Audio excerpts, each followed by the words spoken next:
दोस्तों, कहीं आपके बच्चे को बार बार सर्दी खांसी तो नहीं होती? यदि आपके बच्चे को बार बार सर्दी खांसी होती है तो हो सकता है उस बच्चे को किसी चीज से एलर्जी हो।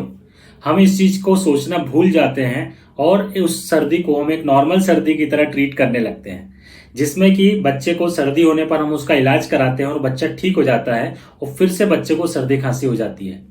तो ये आपके बच्चे को एलर्जी हो सकती है। अब उस एलर्जी के कारण क्या है, किन किन कारणों से बच्चे को एलर्जी हो सकती है, तो आपको ये जानना होगा कि किस कारण से बच्चे को एलर्जी है और उसका क्या उपचार हम बच्चे के लिए कर सकते हैं। तो दोस्तों, एलर्जी जो होती है बच्चों में, उसका सबसे पहला कारण होता है जेनेटिक। कई बार ऐसा होता है कि जिस घर में बच्चे के पिता को या माँ को इस तरह की बार बार सर्दी जुकाम होने की समस्या है तो बच्चे को भी यह समस्या हो सकती है। यह प्रॉब्लम जेनेटिक भी हो सकती है, जिसमें कि मौसम बदलने पर बच्चा बार बार बीमार हो जाता है, बार बार उसको सर्दी जुकाम हो जाता है। पोलन एलर्जी, किसी किसी को पोलन का से भी एलर्जी होती है और उसके कारण बच्चे को सर्दी जुकाम हो जाता है।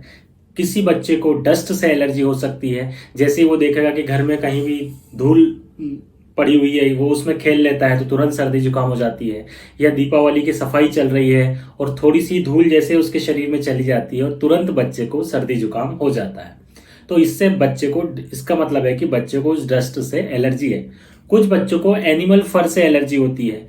कुछ जो एनिमल्स होते हैं इनके हेयर से एलर्जी होती है, इसलिए ऐसे लोग जब घर में कुछ कुत्ता वगैरह या बिल्ली वगैरह पाल के रखते हैं तो उससे जब बच्चा उसके संपर्क में आता है तो उससे बच्चे को सर्दी जुकाम हो जाता है। तो ये कुछ कारण हैं सर्दी जुकाम होने के। स्मोक से कुछ बच्चों को एलर्जी होती है, धुएं से, जैसे ही उनको सिगरेट का धुआं या किसी भी चीज का धुआं अगर उनकी नाक में चला जाए तो उससे बच्चे को सर्दी जुकाम हो जाता है। तो ये सारे कारण हैं बच्चे की एलर्जी के। अब हम बात करेंगे कि इस एलर्जी से होने से बच्चे को क्या प्रॉब्लम होती है। तो यदि बच्चे को कि इनमें से किसी भी चीज से कोई एलर्जी है, किसी बच्चे को पेंट से एलर्जी है तो पेंट से भी उसको प्रॉब्लम हो सकती है। तो उसमें लक्षण क्या होंगे कि बच्चे को जैसे ही बच्चा उस चीज के संपर्क में आएगा और बच्चे को तुरंत सर्दी जुकाम हो जाएगा। सर्दी जुकाम होने के बाद बच्चे की जो नाक है वो बंद हो जाएगी, उसके सिर में यहाँ पर भारीपन लगेगा। कुछ बच्चों को आंखों में खुजली चलने लगती है।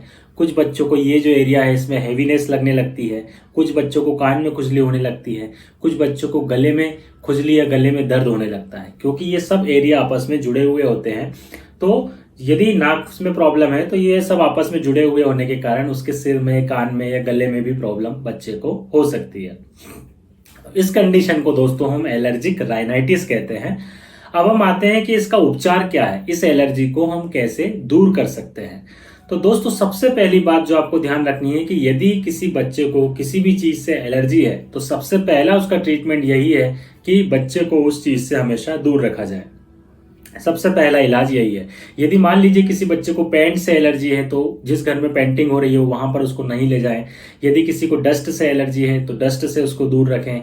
यदि किसी बच्चे को एनिमल फर से एलर्जी है तो उस घर में कुत्ते, बिल्ली वगैरह ये बिल्कुल ना पालें। और यदि किसी बच्चे को पोलन से एलर्जी है तो उससे दूर रखें। अब इसमें से कुछ एलर्जी है जिसे हम दूर कर सकते हैं या जिनसे हम बच सकते हैं, बट आप मौसम बदलने की एलर्जी से आप कैसे बच सकते हैं, जेनेटिक है तो आप उससे बच्चे को कैसे बचा सकते हैं। तो जिस चीज से हम बचा सकते हैं बच्चे को, हमें उस चीज से दूर रखना है, पहला ट्रीटमेंट। दूसरा ट्रीटमेंट है कि ये जो एलर्जी है, इस एलर्जी को दूर करने के लिए हमें यह बात का ध्यान रखना है कि बच्चे की इम्यूनिटी को स्ट्रांग करना है। यदि बच्चे की इम्यूनिटी स्ट्रांग रहेगी तो उसकी एलर्जी सीधी सीधी कम हो जाएगी। ये है इम्यूनिटी, ये है एलर्जी, ये दोनों एक दूसरे के अपोजिट होते हैं। यदि बच्चे की इम्यूनिटी अच्छी रहेगी तो बच्चे की एलर्जी धीरे धीरे कम होती जाएगी। इसका मतलब यह है कि यदि आप बच्चे की समस्या से परेशान हैं जिसमें बच्चे को बार बार सर्दी जुकाम हो रहा है तो आप बच्चे की इम्यूनिटी को स्ट्रांग करिए। अब आप प्रश्न पूछेंगे मुझसे कि बच्चे की इम्यूनिटी को हम कैसे स्ट्रांग करें। तो दोस्तों, इसके लिए मैंने एक बहुत अच्छा वीडियो बनाया है कि बच्चे की इम्यूनिटी को कैसे बढ़ाएं। अभी कुछ ही दिनों पहले, इस वीडियो से पहले ही वो वीडियो मैंने डाला है। आप चाहें तो मेरे चैनल के प्लेलिस्ट में इम्यूनिटी का प्लेलिस्ट है, उसमें जाकर आप देख सकते हैं। तो उसमें मैंने पूरा डिटेल बताया है कि बच्चे की इम्यूनिटी को कैसे बढ़ाएं। यदि आपके बच्चे की इम्यूनिटी अच्छी है तो आपका बच्चा कभी भी बीमार नहीं होगा। उसकी बार बार सर्दी खांसी की जो परेशानी है ये भी पूरी तरह से ठीक हो जाएगी। दोस्तों इस समय में जब भी बच्चे को सर्दी जुकाम हो उस समय आप स्टीम जरूर बच्चों को दें। स्टीम देने से क्या होता है, उसका पूरा जो रेस्पिरेटरी सिस्टम है ये पूरा खुल जाता है, जिससे बच्चे को जो तकलीफ होती है, जो चिड़चिड़ाहट होती है, उसको सांस लेने में जो प्रॉब्लम होती है, नाक उसकी बंद हो जाती है, तो इस समस्या से छुटकारा मिल जाता है। इसके अलावा जिन बच्चों को ऐसी बार बार सर्दी जुकाम की समस्या होती है उन बच्चों को योग आसन भी बहुत फायदेमंद होता है। ऐसे बच्चों को यदि हम अनुलोम विलोम प्राणायाम कराते हैं तो धीरे धीरे देखने में आता है कि ऐसे बच्चों की एलर्जी कम होती जाती है। तो इस तरह से दोस्तों हम बच्चों की एलर्जी को दूर कर सकते हैं और ये बार बार सर्दी जुकाम होने की जो समस्या है उसको हम ठीक कर सकते हैं। जय आयुर्वेद।